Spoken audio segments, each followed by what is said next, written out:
I was having my breakfast one day, a simple sandwich I could eat with one hand while I used my cane in the other. The changing of seasons usually brought a lot of work for the guild, myself included, even though I never ventured beyond the walls. But it was always nice seeing an influx of new faces eager to take fate into their own hands and start exploring the world. The door swung open, and I was ready to help the new recruits with their paperwork. So imagine my relief when the one that walked in was the florist, Luya, a frequenter of our services. Her requests were quickly put up onto the board, despite the amount of them. Taking advantage of her presence, I asked her to help me with watering the decorative plants around the building, to which she agreed to chip in. Hens, who was still in town nursing his injuries, came in to see if there were any quests that he could do in his current state. As he approached the building, he stopped for a moment, a new look on his face, but an expression familiar to me. I chuckled to myself, meeting his gaze and giving him a nod before I handed him my bucket of water and returned inside. My expectations of the changing seasons came to pass just a few hours later, with a flood of new faces pouring through the doors to sign up for the guild.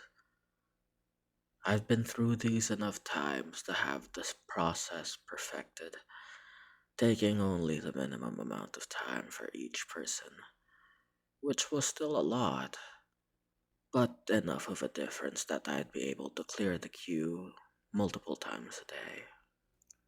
The sign up process itself was quite simple. The town's artisans often need the same resources regardless of season, like meat for the butcher or iron for the smith.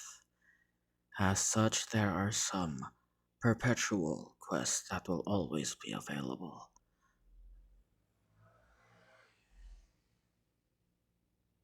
and are used to measure a person's qualifications.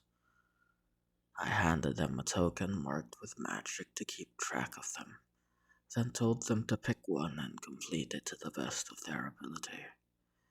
If they do a good enough job, then they're in the guild. If they barely miss the mark, they can come back and study under a guild member until they've improved and try again.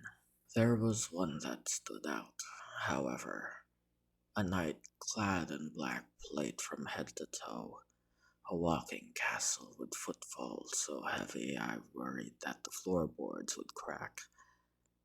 Unlike the others, they were here before and are coming back to finish their registration. They handed me their work, a bag of the local game to complete the butcher's quest. But that wasn't all. Inside the second bag, the remains of a small lizard, a rare species that even the best of the guild had trouble tracking down, let alone felling.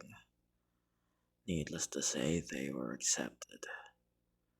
As I was taking out a tool to finalize their ID, they took off their helmet and let out a sigh of relief.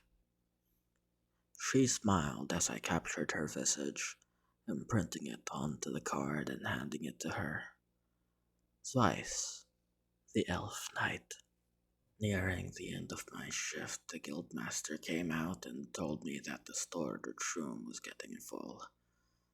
I already knew what that meant, so I quickly finished up the last of the new aspirants and headed to the back. The guild acts as a middleman between adventurers and various institutions and whatever place they found themselves in. As such, our storehouse was never empty, holding the quest items until the ones that asked for them came to collect. However, in times like these, we send someone out to deliver the items instead. Metals to the smith, plants to the apothecaries and bakeries and the florist, treasure and artifacts to the various studies, and anything that didn't have a home was ours to use for ourselves.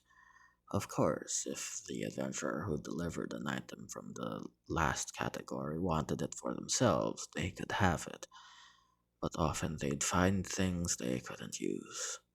We usually sell them to merchants anyway, so they'll find their way to their rightful users eventually.